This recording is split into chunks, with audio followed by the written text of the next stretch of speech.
இருந்த சிசுபாலன் தேசழிந்து அண்ணாந்திருக்கவே ஆந்தவளை கைப்பிடித்த பெண்ணாளர் பேணுமோர் பேரும் அரங்கமே என்ன ஆண்டாளுடைய நாச்சியார் திருமொழி கோஷம். கண்ணாளன் ஓடித்து பெருப்பெருத்த கண்ணாளங்கள் செய்ய ஊரே விழாக்கோலம் பூண்டுள்ளது.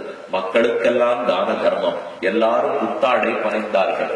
மைத்தனன் நம்பி மதுசூதனனை கைப்பிடிக்க வேணும் இவளாசை. முத்துடைத்தாமன் நிறை தாழ்ந்த பந்தற்கீழ் சிசுபாலனுக்கு கொடுத்துடனும் அவர்களுக்கு ஆசை.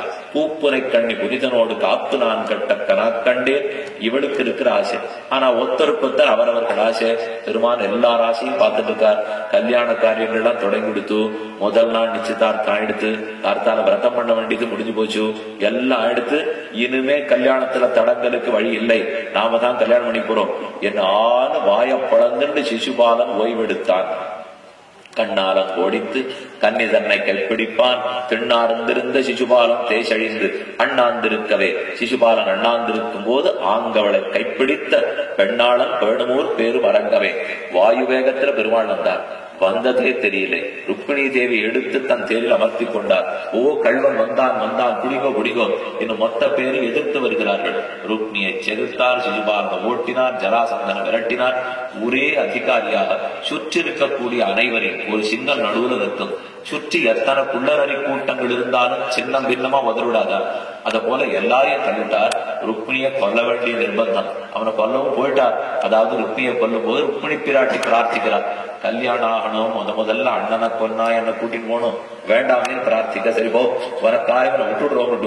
அவன் தலையை வழித்து செம்புள்ளி கரும்புள்ளி கொத்தி அவனுக்கு அவமரியாதையை பண்ணி ஓட்டி விட்டுட்டார். ஆசிர வியாக்கியானத்துல ரொம்ப வேடிக்கையான செய்தி. கன்னி தன்னை கைப்பிடிப்பான். ஆங்கவளை கைப்பிடித்த பெண்ணாளன் பேணுமோர் பேரு அரங்கம். கண்ணன் ருக்மிணி பிராட்டியை கைப்பிடித்தான்னாரே அதுக்கு முன்னாடி இருக்கிறதெல்லாம் ஏன் சொல்லல?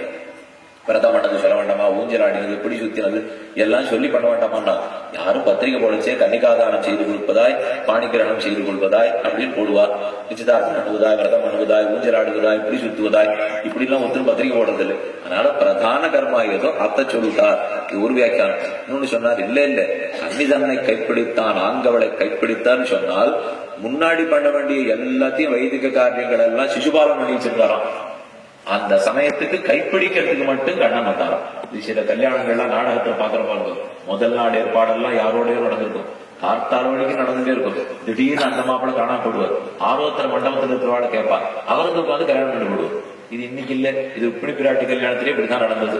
முதல் நாள் வரைக்கும் எல்லாத்தையும் சிசுபாலன் பண்ணி வச்சிருந்தார். கைப்பிடிக்கிறதுக்கு பகவான் வந்தார். நித்திய கல்யாண பெருமாள் அவர் ஒருத்தன். விஷ்ணு மகாவிஷ்ணுவை தவிர ஒரு வரனாக இருப்பதற்கு யாருக்கும் யோக்கியதை இல்லை.